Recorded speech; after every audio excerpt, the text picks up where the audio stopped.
City Schools, please take it away. Thank you.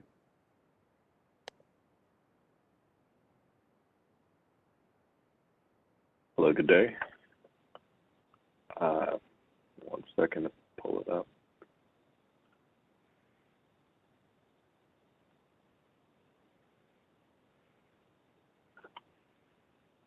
All right, is everyone able to see the presentation, the FY 2022 quarter one quarterly budget briefing? Yes. All right. My name is Courtney Desabé. I'm the Special Assistant to the Chief Financial Officer and Acting Budget Director for City Schools. So I'm going to go through this with you shortly.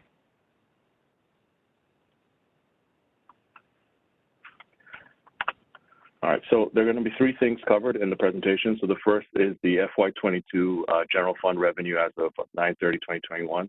So the first quarter, the FY22 general fund expenditures by category, and the FY22 general fund expenditures by object, all as of September 30th, 2021. So the first group, the revenue by sources. So we have the state of Maryland estimated revenue $857 million, of which to date we've received $280 million. So balance expected 576. City of Baltimore estimated revenue 293. Federal resources. This includes things like E-rate, ROTC, reimbursements, and our local sources, which includes our interest earnings as well as our other revenue items such as earnings on investment, interstate tuition, non-resident tuition, summer school tuition, et cetera, and our other financing sources. So we have balance expected of $831 million in total revenue from these items. This next slide shows our general fund expenditures by category. So this is utilizing the MSD categories. So you see the sum budget total is the same as our revenues for 1,182,215. Our year-to-date expenditures, $191,811,000. I will say that, you know, for where we are at this point in the year, none of the numbers that we have here in terms of our expenditures to date or encumbrances are unexpected. We do see differences in the different categories in terms of how we expend things during the course of the year. There's some items, of course, that are quarterly, some are monthly. The first quarter is always a little slower. Schools have received their budgets in July, have to go through a requisitioning process and putting in their purchase orders. There's some divisions or departments that do blanket purchase orders. So you'll see on the next slide where some of our contracts, you'll see larger encumbrances for those. But outside of that, there's nothing unusual about where we are at this point in the year. Spending is typically, like I said, slow in the first quarter of the fiscal year. So this next slide breaks down our general fund expenditures by object group. So it's the same information in the prior slide, except broken down in a different method. Instead of our state categories, we're using our object designations. So salaries and wages, where we budget $641 million, fringe benefits, $232. So those two combine for about 74% of our operating budget between salary and fringe. Contractual services, and as I mentioned, you see their encumbrances, they're about $42 million because we pre-encumber some of our contractual services at the start of the fiscal year.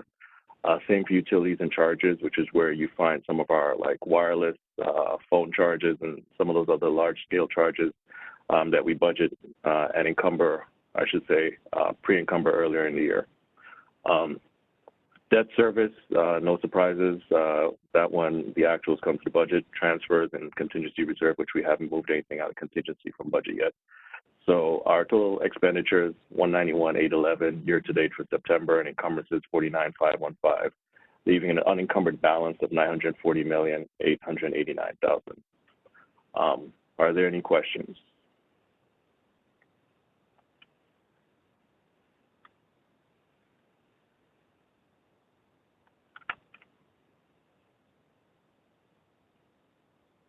Is that everything? Yes, that is the presentation. All right, excellent. Councilman Burnett, I'm going to pass it over to you to chair, if that's all right. Sure. Thank you, Councilman. Thank you. So I'll just start with questions from the committee. Let's see, easier for myself here. Does anyone have questions regarding the presentation? Please raise your hand. I have one. We'll start with Vice President Middleton and then Councilmember Ramos.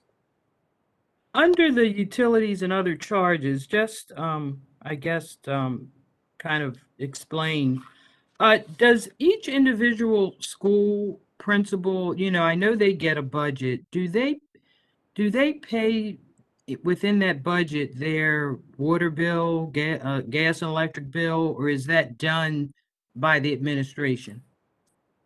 That's all done centrally by the administration, so we budget it and pay those centrally through central office. Schools don't have to manage that independently. Thank you. No problem. Councilmember Ramos? Thank you.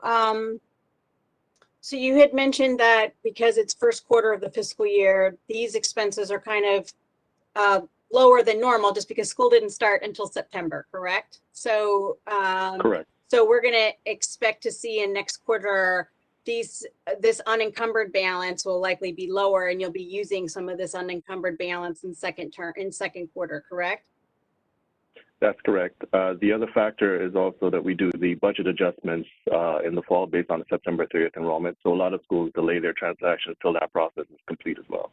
So the second quarter, we'll see some more, movement in terms of actuals and encumbrances in the schools. Right. So, and you'll also see a different revenue, like different number in terms of, because of the student enrollment count as well on the 30th, right? No, the student enrollment count does not change our current year revenue. It changes the allocation, the budget allocations for the individual schools, but our gross level revenue stays the same. The 930 count does impact our upcoming revenue for the next fiscal year, though. Okay, got it. Oh, that's right. Got it.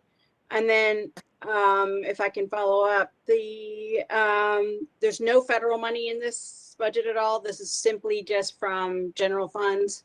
And that's correct. This is the general fund budget. Okay. Okay, thank you. No problem. Are there any further questions? Councilmember Stokes? Thank you, Mr. Chair. I'm looking at the budget. Can you explain, because we have old schools here in Baltimore, and I don't see, unless it's somewhere else in what you just explained and showed us, I don't see where the maintenance of these schools, because a lot of these schools, I guess that's why we open up these 21st century schools also. But we still have schools that probably are not on the list to be part of the 21st century school. So have y'all looked at the maintenance of every school in the city and see what money that need to be allocated? Because if we're not doing that, we're going to probably see more schools close, and not just because of enrollment, because of the school being old and because of the maintenance. So looking at that, how much money actually I see maintenance of plant, is that correct? Yes, that's correct. So this is our general fund budget. So it doesn't include our capital outlay, which is where a lot of our larger scale capital projects take place.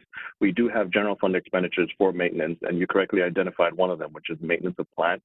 We also have the item right above, which is operation of plant. That's $61 million that's budgeted. So both of those are geared towards maintenance, school level maintenance items, lower level maintenance items, not necessarily like roof replacements, like capital type processes, but the rest of our everyday maintenance items. But we have old heating systems and older schools. So my question is, have y'all looked at every school to see how much that particular school budget is needed for just to keep that actual maintenance up in the building? I'm talking about the heating system, the boiler system, all that, because I know that we all know here these schools are old. So if we not kind of being out front, making sure we looking at what required to keep the maintenance up, then we're gonna just be slapping money on something that we just keep slapping on because we have not looked at what is going to be required, what is going to be required, and what actually that school needs to to kind of stay up on top of that maintenance at the school. Yes. So our operations department evaluates the facilities on an annual basis to determine their needs for repairs as well as preventive maintenance. As part of, you may recall, as part of the 21st Century Agreement, we are also supposed to commit an additional $3 million from our general fund every year towards Operation for Preventive Maintenance. So there's an additional $21 million this year above regular maintenance costs, just specifically for preventive maintenance in our older school buildings.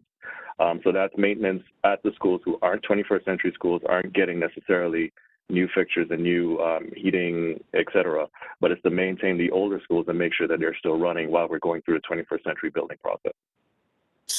One more question. So do you have can you give this committee a list of those schools in the city of their, I guess it would be their maintenance budget? Because each city has their own budget for maintenance. Am I correct? We have a gross district level maintenance budget. We don't break it out by individual schools. Okay. So I guess what I probably want to ask for is those particular schools that you know that are problem with their maintenance. Can this committee get a list so we at least have that as a council person in front of us about the schools, not just in the whole city, but each council district, some of the problem schools that we're dealing with the maintenance? Because if we don't, we turn in a dark, and like if I got a school in my district, I like to know how bad is the maintenance, what kind of money we putting into the school, so we can at least, as the council people, have an idea of what direction the school going in. Because after a while, if you're not really putting the money there, you know what's going to happen. The school might end up closing, not just for maintenance, but it can be part of it. Yeah, I think I follow the request that you're making. What we can do is connect you with the chief operating officer in her department who can give you some more detail on the individual schools and provide which is what I think you're asking for. Councilman Stokes, this is Dewana Surratt. I just wanted to. Hey, can you hang on? Can you hang on a second? Is Melissa on the call? Well, we can get I'm here as well. Yes. Councilman, we can get that offline. I don't want to keep dragging this out. So Okay, No, that's perfect, Councilman. I just want to make sure that Melissa can get you connected with the COO. Melissa, if you can make that happen this week to address the councilman's concerns, please. I think, yes, I think we understand. yeah, Thank you so much. Melissa. Really appreciate it. Back to you, Yeah. Councilman Stokes.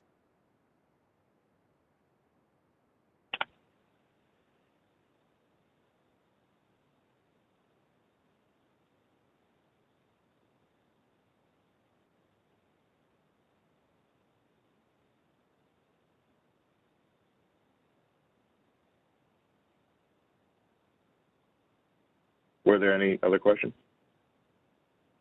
I don't see any others, and I'm sorry. I thought the chair was back. All right. Sorry, I'm looking. List. Yeah, it doesn't. I don't know. I'm good. I don't think anyone else has any questions. At this point, Chair Costello, would you like us to recess if you're still there? I'm not sure if he's back yet.